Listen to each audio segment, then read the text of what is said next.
भारत का इतिहास आज एक सवाल बन चुका है। एक तरफ कहा जाता है कि मुगल हमलावर थे, हिंदू पीड़ित थे। दूसरी तरफ कहा जाता है कि मुगल भारत का हिस्सा थे, सब कुछ सामान्य था। लेकिन इतिहास न इतना काला होता है न इतना सफेद। सच हमेशा इन दोनों के बीच कहीं होता है। यह डॉक्यूमेंट्री मुगल बनाम हिंदू की नारेबाजी नहीं है, यह उस असली कहानी की खोज है जिसे राजनीति, धर्म और भावनाओं ने धुंधला कर दिया। आखिरकार मुगल कौन थे? बाहर से आए या यहीं के बन गए? मुगल वंश की शुरुआत बाबर वंश से हुई थी, जो मध्य एशिया से आया था। हाँ, यह सच है कि बाबर विदेशी था, उसने भारत पर आक्रमण किया। लेकिन सवाल यह है कि क्या हर मुगल बादशाह हमलावर ही रहा? बाबर के बाद हुमायूं, अकबर, जहांगीर, शाहजहां, औरंगजेब, इन सबका शासन 300 साल से ज्यादा चला। इतने लंबे समय तक कोई भी सत्ता सिर्फ तलवार के दम पर नहीं टिकती। अकबर को अक्सर धर्मनिरपेक्ष कहा जाता है, लेकिन असल सवाल यह है कि क्या वह सच में धर्मनिरपेक्ष था या राजनीतिक रूप से चालाक?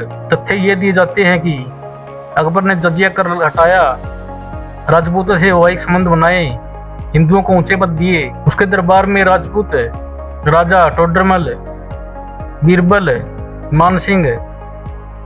लेकिन ध्यान दे, अकबर ने यह सब राजनीति के लिए किया, किसी धार्मिक प्रेम के लिए नहीं। उसका लक्ष्य था सत्ता स्थिर रखना। यह मुगल बनाम हिंदू नहीं था, यह शासक बनाम विरोधी की राजनीति थी। सबसे बड़ा सवाल यह है कि क्या मुगलों ने मंदिर सिर्फ हिंदू होने की वजह से तोड़े? इतिहास बताता है कि मंदिर सत्ता के केंद्र थे, वे राजाओं की शक्ति के प्रतीक थे।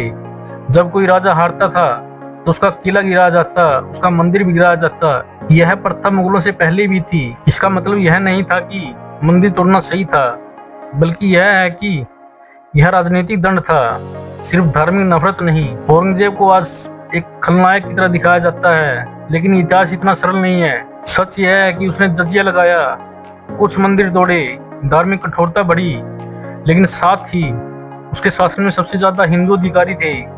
मराठों, सिखों और अफगानों से लड़ाई सत्ता के लिए थी।